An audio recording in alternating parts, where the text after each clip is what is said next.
Here's how to change email address on Spotify. It's very easy to do, so make sure you watch till the very end so you won't miss any of the steps. First, you will need to open your Spotify app. Then here you have to click on the gear icon at the top right corner.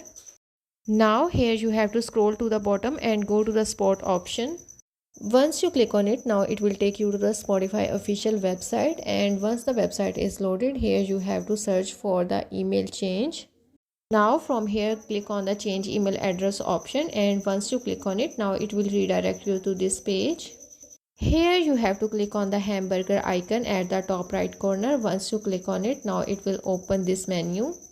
And from here click on the account option. Once you click on it, now it will take you to this page. Here you have to click on the edit profile option at the bottom. Once you click on the edit profile option, now it will take you to this page. Here you have to click on the email address. Then here you have to remove your old email address and enter a new one. Then click on the save profile option at the bottom. Once you click on it, now your new email address has been saved to your Spotify profile.